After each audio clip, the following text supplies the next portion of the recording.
Hello, my name is Sandro Sebastian. I'm the head of the publishing company Boys Bleed. We handle fiction titles that have a fantasy adventure flavor to them with young adult themes, but with a more mature and sophisticated grammar and sentence structure. I've done my best to steer us away from comic book speech bubble dialogue. And though my books do have illustrations in them, they are classically trained and inspired. I try to give them a more intellectual weight to them than the snazzy, rubbery, spandex-wearing muscular men that dominate the pop culture scene currently.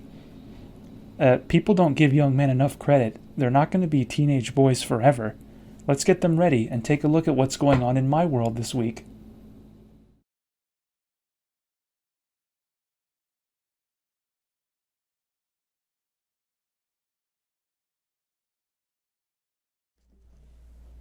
Well, happy High Divorce Rate Month. I'm sorry, I meant Happy Women's History Month. I always get the two confused. That's right, it's that time of year where we celebrate the slow decay of the institution of marriage over the course of the 20th century, as we decided that politics, the government, and professional workplace can actually double as a babysitting service for entitled bratty little teenage daughters that just don't feel like being a housewife. Well, feisty overprivileged white women in all their wisdom enlighten us once again, because that's a worldview the rest of humanity is always dying to hear from. Our society takes a very superficial look at gender and its practical functionality in the adult world, as though traditional gender roles are a social construct made up by the grown-ups just to ruin my fun. The attitude you have when you are a teenager, living at home with your parents, and all of this looks like it magically pays for itself. Therefore, protecting marriage is a waste of time, right? It doesn't actually do anything, does it? Hence the women's liberation movement. We can prove that marriage was a made-up thing the whole time, ladies. It's a scam, meant to trap us. If we barge into the workplace and make lots of money, and perhaps participate in politics, that will certainly prove that marriage is a scam. This month, young men, they will continually shove various women from history into your faces, women who decided to get feisty and barge into a professional adult man's workspace when no one is asking her to, and turn everything upside down, and this is somehow supposed to convince me, as an adult man, that marriage the whole time was some kind of scam. Because this woman got feisty and barged in and made lots of money or became very influential in some formerly male-dominated field. Male-dominated in air quotes. So that means we don't need marriage anymore.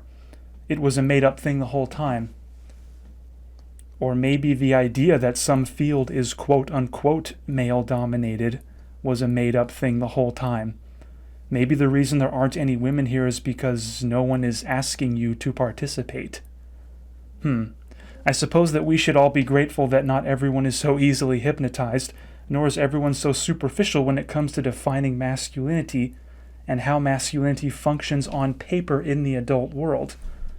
The point of a group of adult people who are not women or children to be working because they have no choice, as there's no other group to do it for them, that income they earn is decidedly doing something different than the income of a feisty, bratty little teenage daughter who doesn't feel like being a housewife. Whatever that is. This is where we need another lesson in the abstract side of humanity. This is why I make these videos. The part of humanity that you have to assess without having physical evidence in front of you. Not a thing you can hold in your hand or look at under a microscope. Not numbers on a page that you can add up. You have to open up another set of eyes and turn up your imagination dial to the maximum to decide who has your best interests at heart and who is trying to take advantage of you. The idea of the liberated woman, the woman who presumably proves marriage false or irrelevant, manifests itself predominantly with images of women that are very wealthy while being independent of a husband, depending on what you think money is, or women that run businesses that are known for having great influence in the marketplace, or in some industry, depending on what that industry does in taking responsibility for our lives. Capitalism does not teach young people to differentiate between a job that makes lots of money and a job that takes more responsibility for our lives. A quick example would be a police officer versus a pop star. The police officer handles criminals that make the city unsafe, arresting people that make it difficult for citizens to function out there. The police officer has a job that serves a practical purpose in society and protects our lives. God bless him, takes responsibility. The pop star accompanies us on the drive home from work as we sit in traffic with radio on, providing mild entertainment for the commute, and appears on late-night talk shows to make sure we don't forget how cute they are, and publishes music videos that used to be on television but are now on the internet, providing light entertainment at our leisure. This is a job that doesn't really take any responsibility for anything in our lives or about being human, and fills a niche that can be filled by any number of amusing pastimes, from television to reading comic books, movies, internet surfing, or video games. And they can manufacture anyone, man, woman, or child, not that they should do that last one, into a corporate puppet pop star, as we see. It's not as easy for a woman to become a police officer in a department filled with men that are not the men who raised her, like fathers and grandfathers or uncles or older brothers, just random adult men from somewhere out there in the world, and I can't tell them to babysit some random broad who wants to see herself get feisty, regardless of her intelligence and work ethic. People think that a woman's competence is being put down when they say that your chances are less likely because you're a woman. But it's not that it's harder for women to physically do this job. Even if I were one who believes that statement to be true, that's not why there are less of you here. It's more a matter of getting a woman in this place being an objectively harder thing to do. Even if I wanted to, it's not up to me. So for this Women's History Month, let me give an abstract reasoning statement that flexes the muscles you use when engaging literature and the arts, the purpose of what I do for a living. When they say you can't do it because you're a woman, that's not some form of bigotry. It's the answer to the question. That's the reason why. Because you're not a dude. Quit being weird. What did you think? That they just don't like you or something? They just want you to feel excluded? Like a clique of mean girls at a high school? They pass laws that ban you from the workplace out of pure hatred of you? Then why do they marry you? Why would you look at it that way? That's awful. Now, I'm not saying they do like you either, because that's none of your business. Anyway, it's just neither nor. That has nothing to do with it.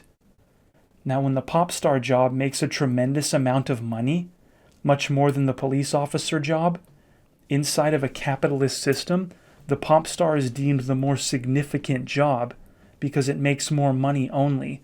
So if a woman makes a lot of money because she doesn't feel like being a housewife, she's fulfilling the same function as an adult man and proving marriage false, right? If a child pop star makes more money than most adult men, does that mean the kid doesn't need parents? Help me with this logic here. Those kids certainly act like it, right? In front of the media. I guess this depends on what you think money is and how money factors into how masculinity functions on paper. A discussion that is relevant this Women's History Month, because how men are men on paper affects how marriage is marriage on paper. That part of the male identity that is aware that I don't have another group to provide for me, so I have to do it myself, whether I'm married and have kids or not, and how this puts me in a unique position in the workplace and makes it necessary for the governing body to get that part of my identity down on paper, financially, legally, and politically. Just so you understand what I mean when I say how masculinity functions on paper. I know it's a goofy sounding term, but it's goofy times we live in, so we got to figure something out. And once he is plugged into the economy in a purely masculine way, I, as the governing body, need him to sign a legal contract with the state between him and a woman, a member of the non-masculine group of people who can't walk up to a group of men she doesn't know and ask them to babysit her in their workplace and pay her for it just because she doesn't feel like being a housewife. Yeah, can you get through that phrase without getting nauseous? Doesn't make sense for her to do that, nor would it solve anything if she did. Signing a legal contract with the state with one of those professional adult men is the far superior option. Will solve more problems, stabilize her mental health, and protect any kids that come about.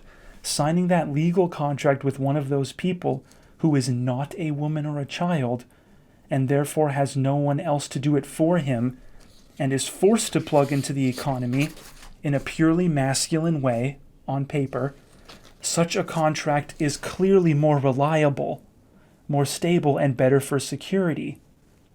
That's how marriage is marriage. That's what you're doing when you marry somebody. Whether you two have a crush on each other all the time is not the point. That's not why we have it. You ladies need to stop hanging out with predators. The man you marry doesn't have to be your favorite person all the time. You don't have to be best friends all the time, or agree on everything about how intimacy and trust are built. You certainly don't want to be with someone who's your bitter enemy, obviously, who makes you miserable.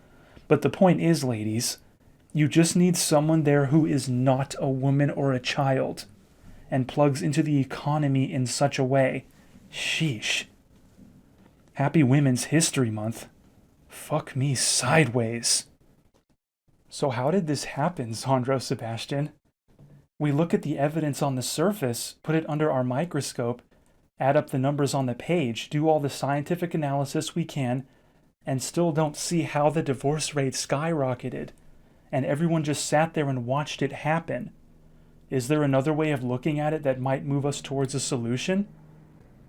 Let's do some abstract analysis here. Let's look at humanity in a more creative, literary, artistic way then.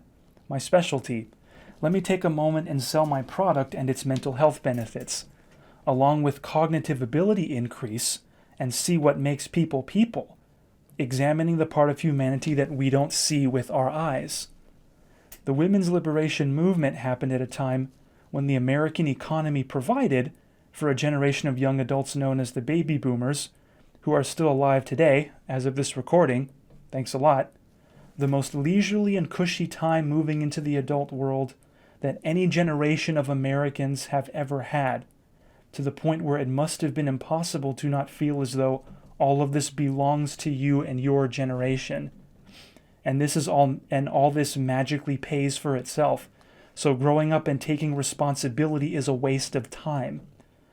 And the young men of this era had pre-World War II fathers and grandfathers who remembered the horrors of the Depression and did not take all this economy for granted.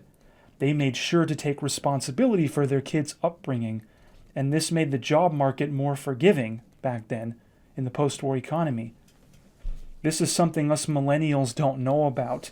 When you can literally walk down the street and stop in a local business and ask if the guy running this needs any favors done. You need a guy to work the register, wash the windows, mop the floor, take out the garbage at the end of the shift, maybe offload the trucks when they arrive with new merchandise, stock the shelves, and at the end of the week you cut me a paycheck for doing these favors I asked a stranger they needed done. And take that paycheck to buy the new Rolling Stones album. And this is life. This is the world. This is what this generation of young men raised in this kind of era, men now much older and higher in positions of authority over our lives as of the early 21st century, this is what this generation of men thinks is masculinity on paper. You walk down the street and ask neighbors if they need a favor done, or knock on their door and ask to mow your lawn, or ride a bicycle and deliver newspapers, or some dumb shit like that. As a teenager, like that's a responsible, sensible thing for you to do, deliver papers, or mow the neighbor's lawn, or stand behind the cash register at the local neighborhood grocery store like a dipshit, with no thought to what pays for the neighborhood itself. How are there lawns here for you to mow, or houses for you to deliver papers to, or a grocery store for you to work at, standing behind the cash register like a dipshit? Does anyone have to take responsibility for all this? Or is all of this just here because it's here? And taking responsibility is a waste of time. It's the kind of young man from this post-war era that is now in charge of the government, the economy, as of the early 21st century, the job market, and the professional side of our lives for the young men coming into the world after them, who need to be placed in a position where they can protect marriage. The way that masculinity functions on paper in the early 21st century is run by teenage boys in the late 60s or 1970s who just asked the neighbors if they needed their lawn mowed, or someone to work the cash register in the neighborhood grocery store, still giving no thought to what pays for the neighborhood itself. It's just here because it's here. This kind of person now running things is why our lives are like this, my fellow Americans. That's why we have all the problems we have. When you open that extra set of eyes that I taught you, can you see it? It makes sense to me.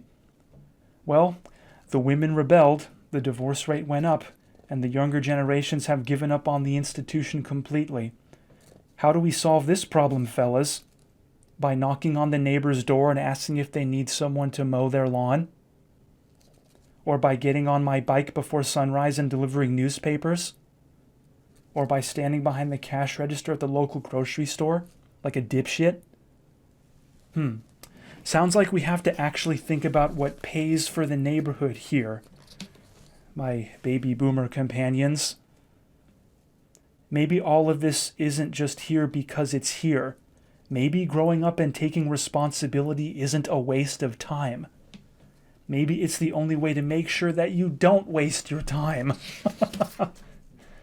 Delivering papers and mowing lawns and doing all these teenager jobs just so you guys could lose marriage in the future. Looks like you did all that for nothing, moron. I am a millennial, and no, I've never delivered papers, or mowed lawns, or cleaned gutters. I have worked stocking shelves and behind a cash register, feeling like a dipshit, but not as a teenager, no, or even in college. It was after graduating college, and I quit that job because it didn't pay enough to even cover rent. I was still living with my parents at the time, and even if I had ignored my student loan payments and gotten roommates to split rent, still wouldn't have even been close with what the minimum wage was at that point, and still is. So I quit that job, yes, not because I'm lazy, but because I'm not a gullible dipshit who doesn't understand when I'm being exploited. Fucking capitalism, where your job is making more money for the person above you than it will ever make for you. A young person needs to focus on their studies, develop hobbies and passions, discover who they are, and prepare for the future, and understand how all of this doesn't pay for itself. It's not just here because it's here. And now that the millennial worldview is officially in its 30s, hello to everybody, and becoming integrated into the professional adult world, and will influence the future of how masculinity functions on paper, and thus will affect the future of how marriage is marriage. I'm getting to you, ladies, don't worry. It's your History Month after all. Now that my view of the economy and what pays for the neighborhood is going to start influencing policy, let me say from a perspective I have well earned, that the student loans I took from the baby boomers, the older men who still see money the way they saw it while they were mowing the lawn in that 1960s neighborhood that magically pays for itself somehow, it's just here because it's here, the loans that I, at the millennial, took out in order to attend college, I took from those baby boomer men. The men who pulled the ladder up behind them and made sure I can't find a job that will even enable me to pay back these loans that they gave me, because taking responsibility for the future is for suckers. The neighborhood is just here because it's here. Okay, well, I got bad news for you boomer fellas. You're never going to see that money again. And the same goes for any other personal loans you may have given me, and even credit cards I might have signed up for. If I'm not married and don't have kids, due to the political situation between the genders since the ladies' movement, and I am never going to be able to own a home anyway, that means I don't really have to care about my credit score. My creditors could sue me and try to seize my assets, but I don't have any assets to seize. You could try to garnish my income after a successful lawsuit.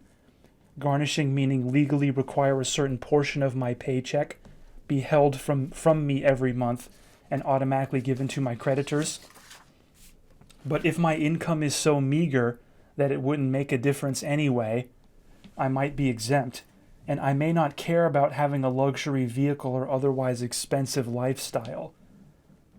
So what are you going to do, Millennial Sandro? Say the older men, just live with your parents until they die and have shit credit while you work low-wage jobs for the rest of your life?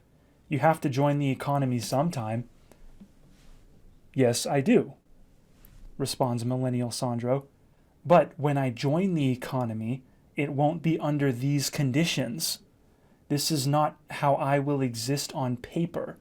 I'm not going to have to pay back any of the money I borrowed from you lawnmower, newspaper-delivering baby boomer boneheads. And my credit score will be wiped perfectly clean because of the way I'm going to exist on paper. And I promise you will live to see this. I won't have to do anything you say. I may not even have to pay taxes. Okay, well, how are you going to achieve this, Millennial Sandro? Say the old-timers. This is where we get into Women's History Month. If I can be the first generation of men to rebuild a workable version of marriage in the 21st century, one that takes full responsibility for women and children on paper, if I can carve out a profession for myself that can't be undermined by the 19th Amendment of the United States Constitution, the one that guarantees women the right to vote, the man who does this first will be able to do whatever he wants. Think about it. He will be the only adult man authority in society. Everyone else will just be a teenage boy with lots of money. That is not the same thing as husband and father. Time to open that extra set of eyes I told you about, that I try to teach you about. The credit score will be wiped clean. That's right, welcome to Fight Club, motherfucker. Shit. 90s. So you're gonna date some woman and get your crush to like you back so you can get married? No. I'm going to rebuild a workable version of marriage like the one we had in the 19th century, before women had the right to vote, and full responsibility was the only kind of responsibility. A modern-day woman would have an orgasm just thinking about it. Woo! So you're gonna, take a girlfriend and not have her work or something? Not have her own money, giving you all the power in the relationship? Again, you capitalists have to make it all about money. I didn't say I was going to date somebody, because if that method worked, the divorce rate would go down. I'm not going to take a girlfriend because that's a made-up word. And it isn't about money, because capitalism makes money look like something that it's not.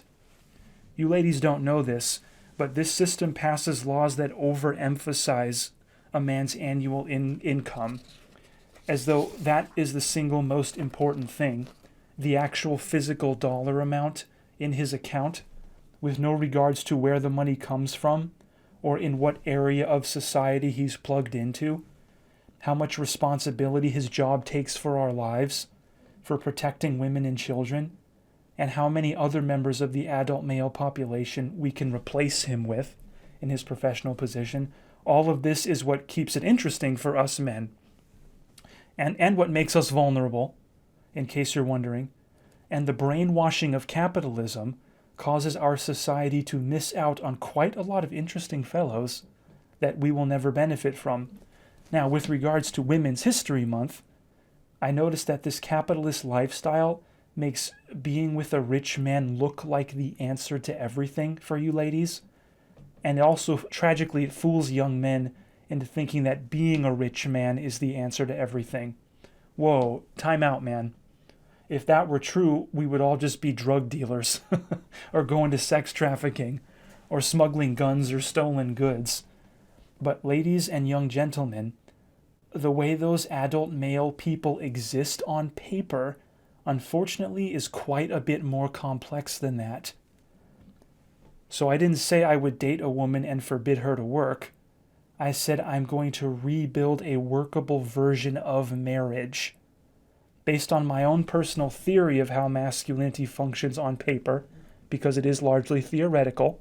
It's kind of what we like about it, keeps it interesting, and what money actually is versus what capitalism makes us think money is, and how masculinity functions inside of a person's identity as he has to separate himself from the social protective umbrella of women and children so that he may better provide for said protective umbrella of women and children. To have a job that protects children and can't be undermined by someone's bratty little teenage daughter just because someone else gave her the right to vote before I was born. Okay, Sandro, so you're going to live with a woman and get her pregnant or something and have her and the kid live with you in your parents' house while your credit turns to shit? I'm still not seeing it, Millennial Sandro. I know you're not seeing it. That's why you guys are so bad at protecting it. I don't have to live with her or get her pregnant. We don't have to be a couple, whatever that word even means anymore. We don't have to have a crush on each other. The way I exist on paper will be able to take full responsibility for some woman out there and hopefully shield a society of children from some sort of abuse brought on by the current divorce rate. Divorce should count as child abuse. I don't know why no one sees it that way. Why not just smack the kid or touch them inappropriately? It damages their self-esteem in the same way. Jesus Christ in heaven. Even if I can't get their parents back together, I don't have to ask her out on a date, or for her to be my steady, or spend any money on her directly. There doesn't have to be any hanky-panky. But what if she's already in a relationship, or even married? No one in the modern world is married. I'm sorry. I'm sure you are all very much in love and cherish your partners, but none of you is married. That's not what that word means. The moment women got the right to vote, it was legally impossible for any man to take full responsibility for a person's feminine identity in adult society. A small slice of that responsibility was snatched from our masculine hands, pretending it can be placed in a woman's own hands, and the gradual deterioration of feminine mental health began. Happy Women's History Month. Women don't understand how crucial it is for their primal urge to feel desired and feel cherished, God bless them, as a matter of feminine self-esteem and propriety, for a man to be able to use what he is on paper and what he is within his mind to take full responsibility for your vulnerable feminine existence. We all see it from the outside, ladies, but not everyone is so shameless as to exploit it like a sexual predator who approaches you. Your boyfriend is just some weirdo that they haven't caught yet. With your feminist movement, you took that full responsibility away from me when you have nothing to replace it with. And now I'm going to take it back. You're not dealing with a faggot-ass baby boomer pushing his rickety lawnmower or delivering newspapers on his bicycle, or standing behind the cash register at the neighborhood grocery store like a dipshit so he can buy the new Rolling Stones album.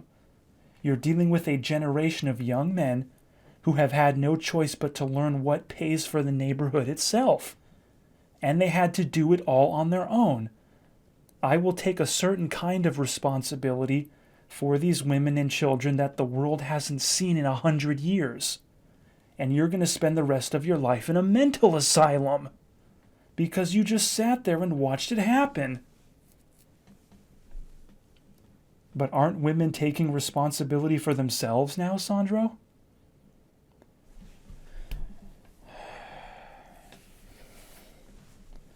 Spoken like a true post-war 20th century generation. You still think the neighborhood magically pays for itself. It's just here because it's here. I can see how you faggots lost marriage. You hear me? I'm not guessing how you lost it. I can see how you lost it. When I open that extra pair of eyes I'm always asking you to do. After all, what do you think I do for a living? Mow lawns? Deliver newspapers on my bicycle? Stand behind the cash register at the neighborhood grocery store like a dipshit? They say that as a millennial, I'm part of the most educated generation, which I couldn't have done without the student loans from the baby boomers, which is money they accumulated from decades of working jobs with the post-war teenager asking neighbors for a favor type attitude, because the neighbors only exist for me to charge them. And the neighborhood magically pays for itself somehow, so don't you dare tax me. Read my lips. As the famous quote says, it's this generation with their young adult years in this era that loaned me the money to go to college and become the most educated generation in American history. So they say. So now it's time to put that education to use, I suppose. Now, if you had your young adult years at some point in the latter half of the 20th century, as the overwhelming majority of adults currently in the world did, you possess a personality disorder that just looks normal to you. You think that this is just how the world is now? Our parents' post-war economy will cushion us no matter what? And protecting the future is a waste of time? This goes for baby boomers and Gen X.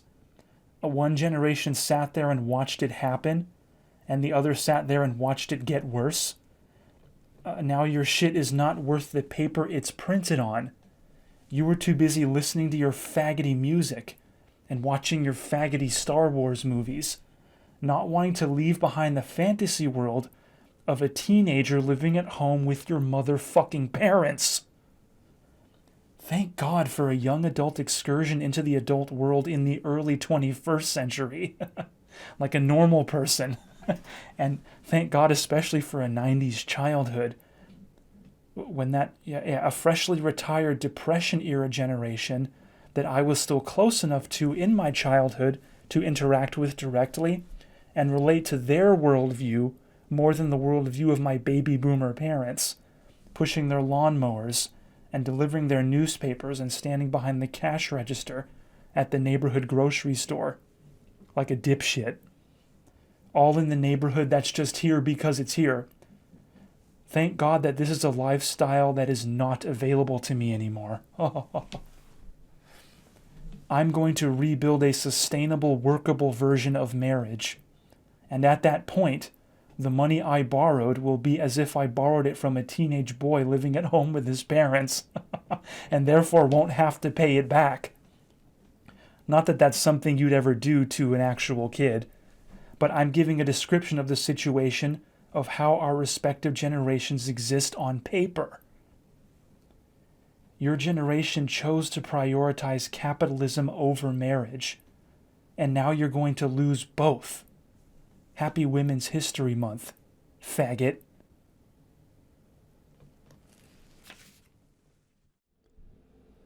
As you gentlemen know, once you leave the umbrella of women and children, you can never go back.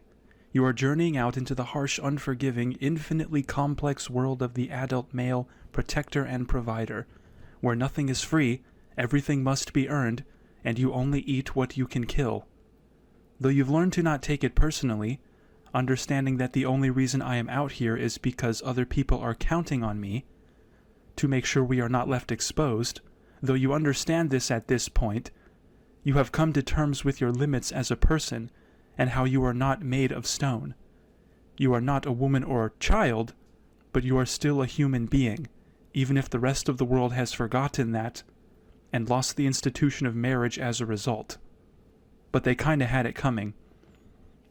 So then it dawns on you that the continual psychological presence of a loyal woman, the only adult people who exist in the social category of women and children, perfectly nestled under the protective umbrella, yet still have decades of life on this planet, and can somewhat look at it from your perspective as an adult person, become invaluable as partners. It stabilizes your identity and anchors you back into society to prevent you from drifting off into outer space. Whether you two have a crush on each other or not. Whether or not this is you two's favorite place to be all the time. Whether or not it feels sexy to be here.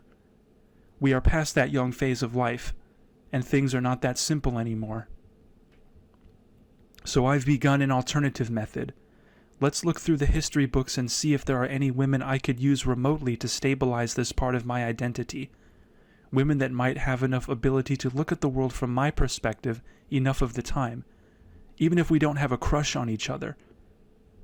Maybe this will help me maintain a sense of propriety within myself. It doesn't have to be a woman that I know personally, and these women I'm about to discuss are women I am certain I don't want to know personally. But as we are all aware in the modern world, gentlemen, until they bring back marriage, everyone has to improvise their own solution. So without further ado, let's look at today's bachelorette. I'm going to examine another woman that has shared a relationship with a titan in the field in which I work, one of the multiple high-profile mistresses of Pablo Picasso, named Françoise Gillot. As I've said before, whatever you do for a living, however you exist on paper, gentlemen, regardless of annual income, will affect what kind of woman you even have the ability to be with. Remember that how a man exists on paper is not the same as annual income. The annual income is part of how he exists on paper, but not the only factor. Capitalism passes a bunch of laws that make a man's annual income look like a much bigger deal than it actually is. Just so we have some context for this relationship, Gillot is documented to have been with Picasso from 1943 to 1953. He was already famous, and she knew that when she met him. And they never married, due to Picasso already being married to a woman named Olga, who was a popular dancer at the time, something of a celebrity in her own right. This was a woman he married after breaking up with Fernande Olivier, the female subject of my prior video. Now, Picasso didn't live with Olga anymore, and the relationship fell apart, but she would not grant him a divorce. So at the point of this book, Picasso is still legally married to his sort of ex-wife, and in relationship with the author of this book, Life with Picasso by Françoise Gillot.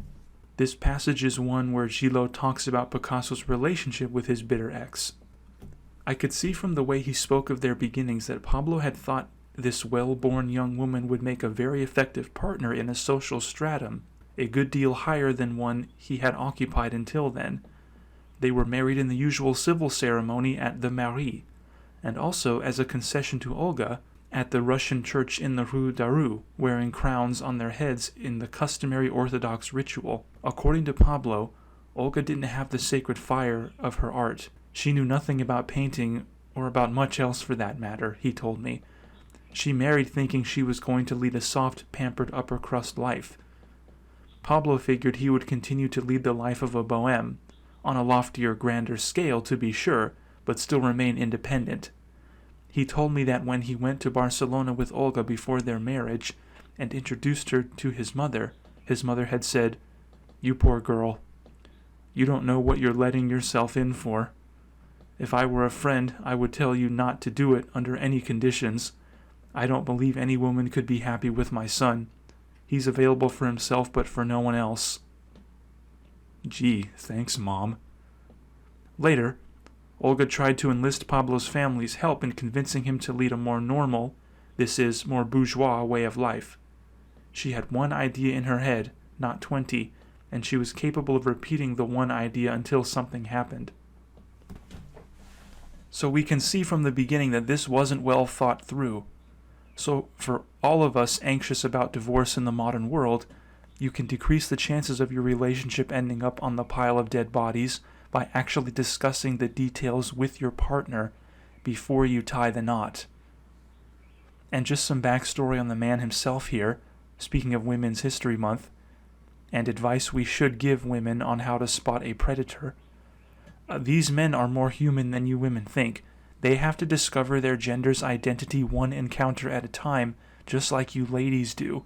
And they are not born knowing exactly what to do all the time, like you ladies assume they are. So the key thing is, life is happening to both genders, ladies, not just yours. And you've never seen what it looks like when the opposite gender decides to rebel against marriage right in front of your face, simply because they are bored at home. As for this Picasso fellow, he is documented to have attended his first brothel when he was about 14 years old, escorted by a 19-year-old friend of his, Manuel Pallares. That was his introduction to human sexuality, and what is gender, what are relationships, what is intercourse, what is marriage. It all started with a 14-year-old boy's visit to a brothel, escorted by a 19-year-old friend. Does that explain a lot, ladies? So for the rest of his life, he never outgrew that phase. Every time he met a woman, he just tried to recreate that experience, whatever that kind of thing looks like to him, because in his mind, that's just what you do. That's just what women are. That's just how gender works. And as a result, the man never had a stable relationship in his life, despite the money and the fame. So, in the spirit of Women's History Month, it's important to know that when a man approaches you, especially for something sexual, ladies, you never know what he's trying to recreate here, what he thinks gender is, or commitment, or marriage, or where babies come from. As a woman, this isn't you judging him, it's you understanding how to protect yourself. You might say to the man, I don't know what happened to you that made you think gender is something that it's not, but it's not my responsibility to go along with it. I'm sure you'll find somebody, though. But the man is going to do what he does, probably because he doesn't know how not to. So let's see how this marriage between Picasso and Olga played out, shall we? In 1935, a little while before the birth of Maya, his daughter by Marie-Thérèse Walter, another mistress he took after Olga but before Françoise Gillot, Pablo and Olga separated. He wanted to divorce her because their life together had become unbearable. She screamed at him all day long, he told me. Olga didn't want a divorce, so their separation negotiations were long and involved. Then, too, they had been married on a community property basis, which meant that if he had divorced her, he would have been obliged to give her half of his paintings, and he was not at all eager to do that.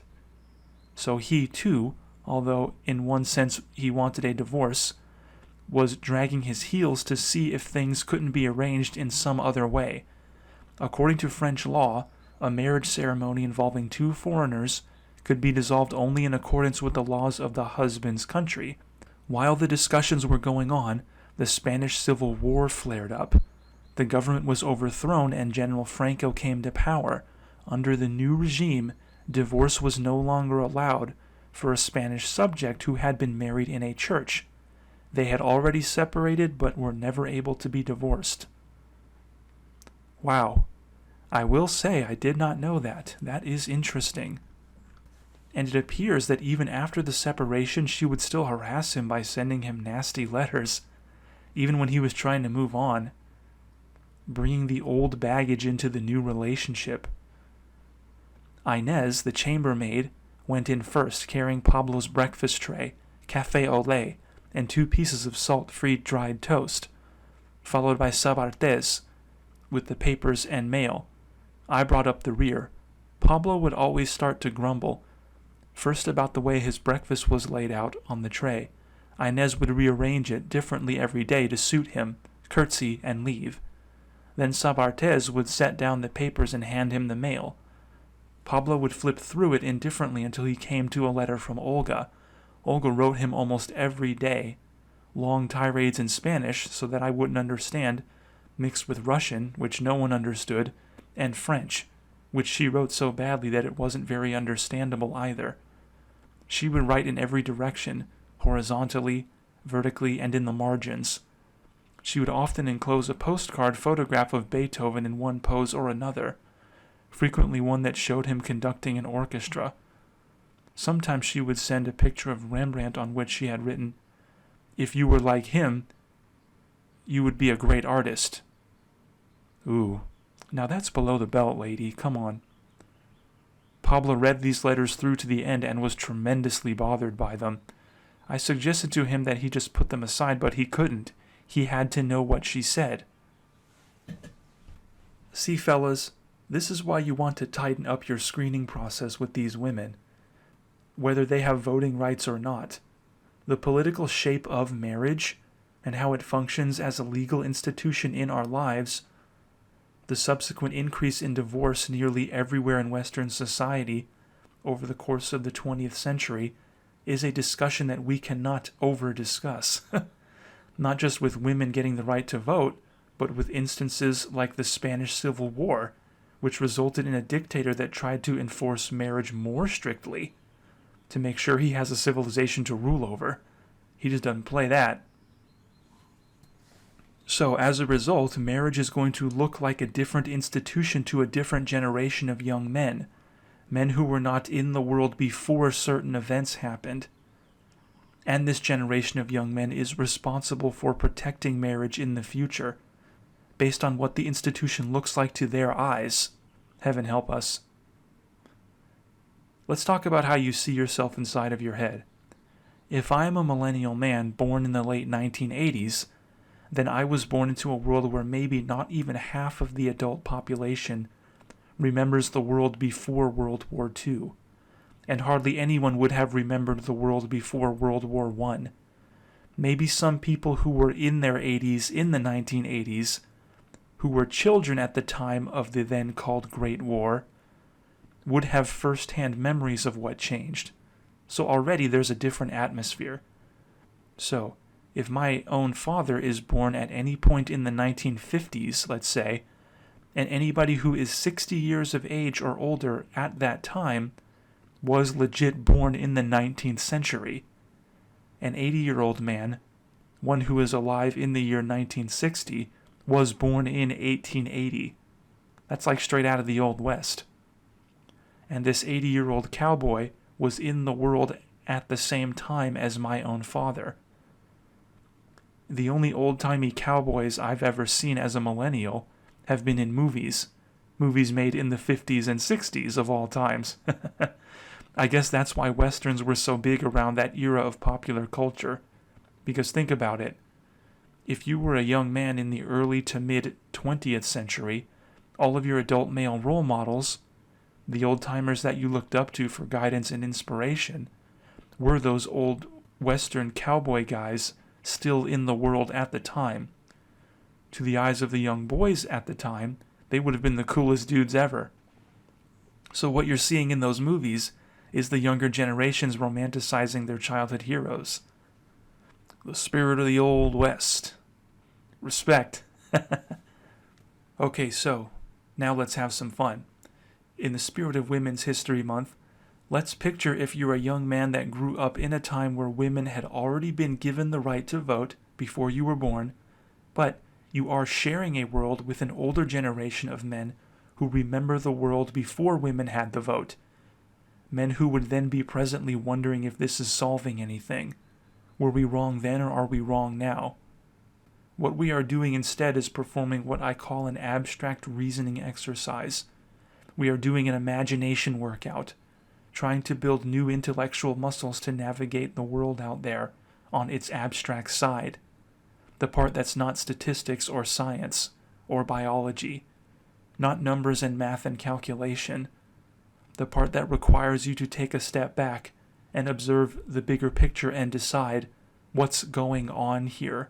What am I looking at? For safety and security, you have to decide who is lying to you and who speaks truth, what is real and what is fake.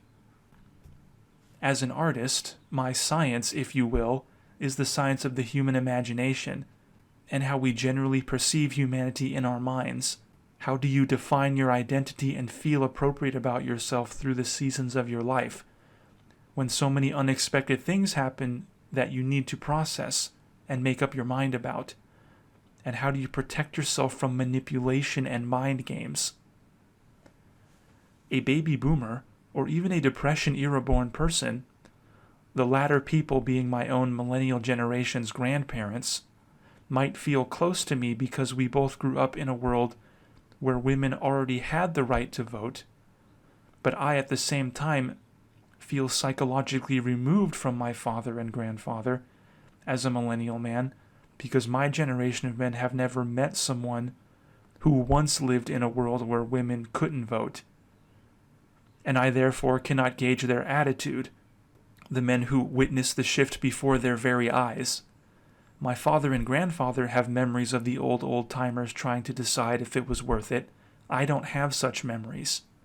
By the time I came around, they were all gone. So, one generation is psychologically and emotionally separated from another generation by more than just the last 2 digits of their birth year. God, I love my job. Then there's also the increasing threat of a future world where the men who do remember the world before the high divorce rate of the 1970s, the men who do have a clear picture of the institution of marriage in their minds, adult men who presently, as of this recording, still do make up a sizable portion of the population, that wise segment of society will one day shrink and disappear completely. Men who had their adolescence and young adult years in the 1950s. Once they are gone, this will create a different world completely. The generation gap, then, between us millennials and whoever comes after us, people not yet in their 30s as of this recording, we are going to be separated by much more than all 4 digits of our birth years. Speaking of kids born after the turn of the millennium, how do you solve an abstract problem? With money? With medicine and science? With guns and bombs? Technology and electronics? Well, I am part of a generation that is the first one to grow up in a world where marriage was already dead before I got here, and I have to figure out how to bring it back all on my own. I've said it once, and I'll say it again. If we are going to unfuck marriage, we have to figure out how it got fucked in the first place. After all, do you have something more important to do? Just a general public safety announcement. Yes, there is such a thing as evil. The Bible is not trying to ruin your fun, people. It's trying to warn you about evil. You need to study the Word of God so you can learn to spot evil. Psalm 23, verses 4-6. Yea, though I walk through the valley of the shadow of death, I will fear no evil, for thou art with me. Thy rod and thy staff, they comfort me. Thou preparest a table before me in the presence of mine enemies. Thou anointest my head with oil. My cup runneth over. Surely goodness and mercy shall follow me all the days of my life, and I will dwell in the house of the Lord forever. This is not all there is, people. There is something that comes after this, and there will be punishment for the wicked and the unrighteous. There will be a weeping and gnashing of teeth, as the good book says. And when it comes to the ever-impressionable young people, what motivates the criticism against your modern-day political correctness overcorrection agenda is not an aversion to all things progressive. It is more that you are giving young people bad information that they can't use in the real world, and it's just going to make their lives harder for no reason. Let me tell you, people, without giving any political opinion, gender is not a competition. It's just a different way of being human. In the name of Jesus, people. The way you see the opposite gender is not the way they see themselves inside of their heads. So take it easy. Easy does it. There's no need for any more bloodshed over this. Not everyone is as insecure about themselves as you are. Fuck me sideways. Ugh. Boys Bleed Publishing presents a new book written and illustrated by Sandro Sebastian entitled Can We Have Marriage Back Now? An abstract examination of gender politics in the modern world. Don't worry, the content is not as sarcastic as the title. This book is an exercise in reasoning with the non-physical, non-scientific side of gender and its irreplaceable role in shaping a person's identity. Throughout the 20th century, it certainly has been put through the ringer, hasn't it? And we've all got the scars to prove it. The politicians have tried, the scientists have tried, the university professors have tried. Now listen to Sandro Sebastian give a more artistic, creative way of describing gender by way of imagination exercises between himself and women of the past. Listen to this excerpt of a hypothetical interview with a woman from the Victorian era of England. So you aren't going to fight for the right to vote? I cannot say I know what it is I would do with it, dear Sandro. If you were to elaborate and describe to me its use and function, perhaps? It would set you free. I'm not aware that I exist in any state of imprisonment to begin with. What do I need to be set free from? Well, the horrible, constricting life I've coerced you into since the beginning. Your inability to earn your own money and live free, but be stuck as my servant, my slave, cooking, cleaning, and the drudgery of domestic duty. I've doomed you to that while I, as a man, am out in the world having all the fun. Aren't you ready to cast off the chains of female oppression and free yourself from domestic duty and liberate yourself? And live as free as men live? Have all the fun that they have? Whatever this fun is you men out there enjoy, while my life may look like drudgery and slavery to you, I don't know that I look at it in such a way. When you men structure your politics and devote yourselves to your occupations, earning, protecting, and organizing yourselves according to your sense of propriety, unable to move an inch to your right or left, not allowed to waver or show weakness, is there much more freedom in your lives as ours? Is your gender not performing its function and doing its duty? Are you not playing your unique part in keeping civilization from falling into a state of decay? Should I, as a woman, not see myself as doing the same thing with domestic duties and responsibilities, child-rearing not being the least of them? Clever as you men may be, and powerful, you have not yet the ability to be in two places at once. But isn't it unfair that I force that onto you? You could have the potential to be independent, high-ranking members of society, earn prominent positions within industry, government, and all manner of professional institutions, and I'm barring you from all of that out of hatred, clearly, seeing you only as my slave, my prisoner. That type of abuse is even possible, dear Sandro, I don't know. If you come from such a time where people believe that one gender can force a role or position onto the other, if that is your era's perception of things, I shudder to think of what your women do with their voting rights. If they are given to the illusion that either group has the ability to challenge God's design, an idea that one is a slave to the other group, then the situation is something I don't wish to imagine. Are you enslaved to me, your wife, for necessitating a stable income in order to command the position of husband? Do I force that financial accountability onto you? Are you to liberate yourself from that? But as a man, I have all the authority, though. The armies, politicians, education, weapons, and muscle power. I've got all the most influential members of society. The people who pass the laws, make decisions, and influence the course of history. All this, and you are still the most vulnerable creatures on the planet. I suppose that's why we have the power, because we're so vulnerable. I'm not so exposed to the elements as you are, dearest Sandro. But don't you want to liberate yourself? I fail to see what my joining your ranks would solve. But out here is where all the fun happens. We men get all this cool free stuff just for being men, and our lives are so much easier. As a woman, don't you want some of the free stuff that men get behind your back when you're not looking? This is your chance to live like men live, right? To move into your workspace as though it was some sort of game to be played, to escape the drudgery of housework only. I shouldn't like to presume and liberate myself as a woman when civilization gives you, as men, no choice in the matter whatsoever.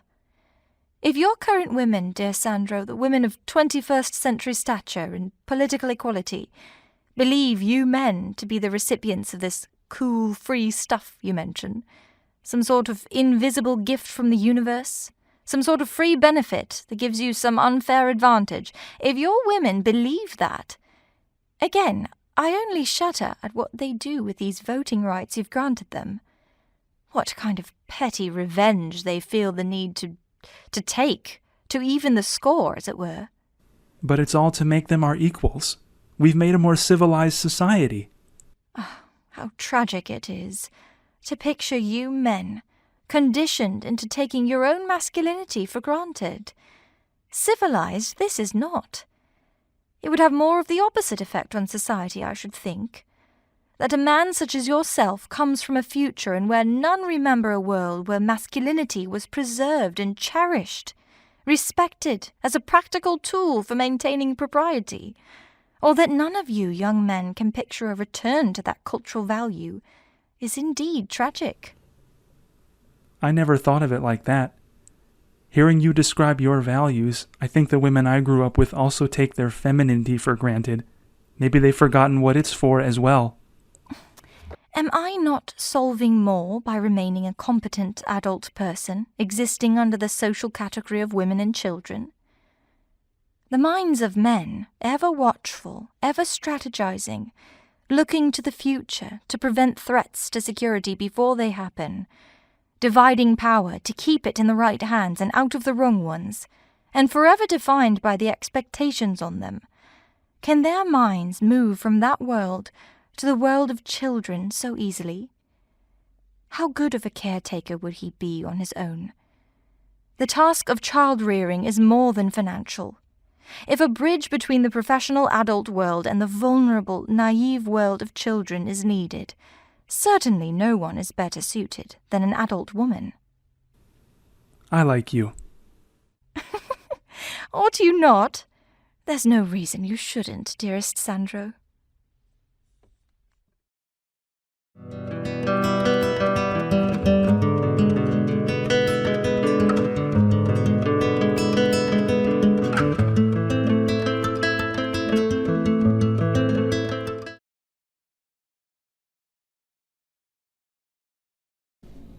All of the Boys Bleed publishing titles are available on Amazon searchable under the name Sandro Sebastian or by title. And for a full list of them, you can visit my personal website, www.theardmonk.com.